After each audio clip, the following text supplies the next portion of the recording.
My hands were sweaty, my head was spinning, and I had circled around Harry's Burger Shack at least a dozen times. It had been years since I had been on an actual date, and I had no clue who I was meeting. A few weeks ago, when this new app came out, I was sure it wouldn't be any different than the others. The Perfect Match app promised to match you up with the most memorable date you had ever been on, or they would refund you your membership and expenses incurred on your date. I thought their arrogance was humorous, so I signed up for the premium account. I figured it would be the same experience of swiping on a few out-of-my-league women, having potential mates I was not remotely interested in message me, and maybe go on one or two crappy dates only to get bored and delete the app. Still, with such a bold claim, my curiosity got the better of me. The survey I took to set up my profile was extremely detailed. They asked about previous criminal history, my ancestral roots, the surnames of my grandparents, what exact car I drove, and more. Then, once I finished signing up, it got really weird. With Perfect Match, you never need to choose, send direct messages with false hopes of getting responses, or face direct rejection. Our AI will choose your perfect match for you. You will get a message within the next week of where and when to meet your date. Get ready to be wowed by your perfect match. I was shocked. Can my perfect match really be calculated better by a computer algorithm rather than by me choosing her for myself? I wasn't sure how to feel. Part of me was excited to not have to choose and play the game. Another part of me felt pathetic that a computer might know who was best for me better than I would. I logged off and convinced myself that I would never get a message, so it wouldn't be a big deal. I left myself a reminder on a sticky note to cancel my membership before I got charged for the next month and didn't think anything more about it. Then 2 days ago, I got this message, subject: "We found your perfect match. We hope you are free Friday at 7 p.m. when your perfect match will be waiting for you at Harry's Burger Shack. She will be sitting at table 7, just ask the waiter for Sherry when you arrive. Be sure to log back into your account after the date and tell us how we did. Thanks, Datebot." For Perfect Match, I was speechless. They found me a date? What was I supposed to do now? Just show up to a blind date that a computer had set up for me? I went back and forth for a couple of days deciding whether I would actually go. Harry's was my favorite restaurant, but I would never take a first date there. It's not very classy. Still, if I am meeting her there, this could be a good match. I loved the name Sherry as well, it sounded exotic. I overthought, battled with myself, and finally decided that if I didn't show up, I'd always wonder. I kept circling, checking the time. I didn't want to show up too early and seem eager. I also wanted to make sure I wasn't late. I finally pulled into a parking spot and watched the clock in my car turn to 6:55. 5 minutes was on time without being too early, I decided, and got out of the car. I walked up to the double doors and pulled the left one open slowly. With all the observational skills of a spy scoping out a joint, I looked at everyone and everything in the restaurant as I stepped up to the "Please wait to be seated" sign. There was only one single female in the place, so I figured that must be Sherry. She looked over and motioned me toward her. I stepped past the sign and walked up to the table. She stood up with an excited smile. Then she reached out and wrapped her arms around me in a huge hug. I melted as she spoke in a light, smooth voice. "Finally, you are here. I am so excited for this. Wow. I have never felt so welcome before in my life. Big points for the Perfect Match AI." She released her embrace, and we sat down just as a waiter approached.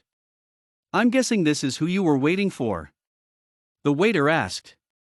"Yes," she said, looking right at me and winking.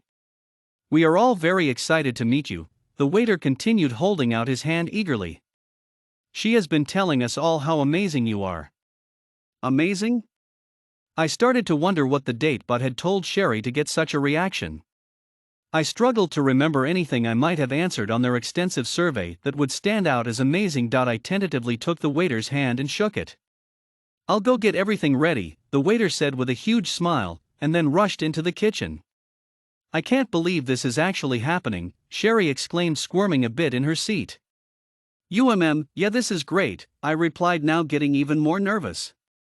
"Meeting you is the best thing that has ever happened to me," she continued.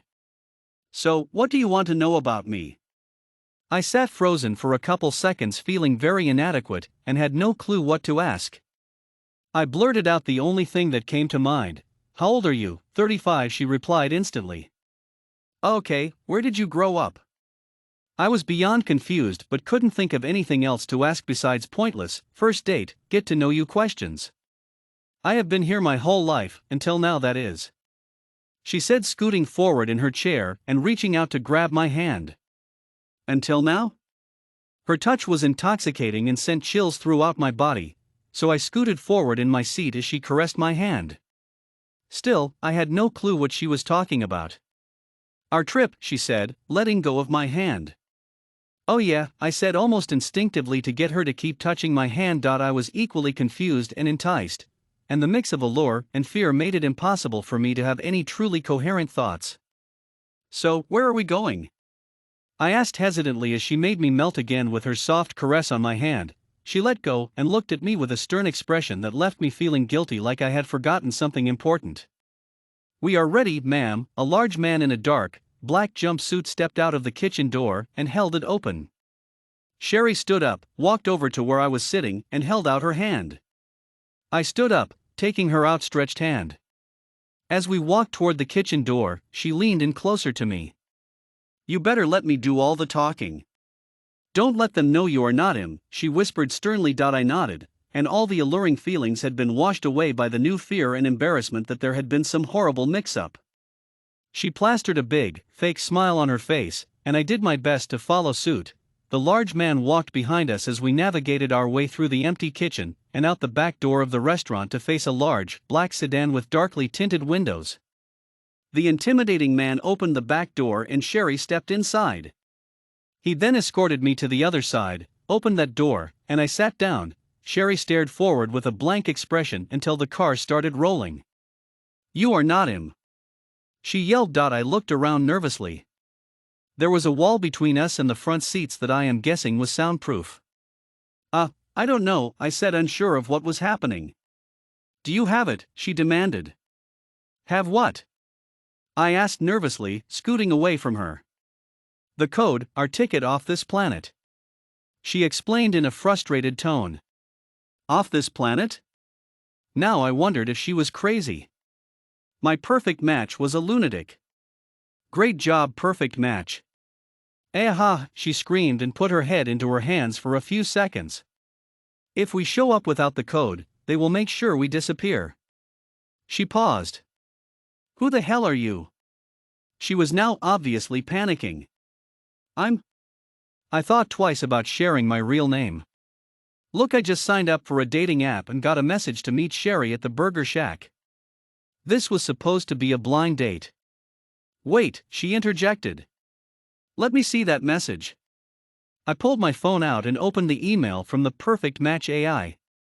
She yanked the phone out of my hand, clicked on the search icon on my mail program, and typed in the from field, "Datebot at perfectmatch.ai." The screen showed the welcome email, the one directing me to meet Sherry, and one I had never seen before with the subject, "Your boarding code."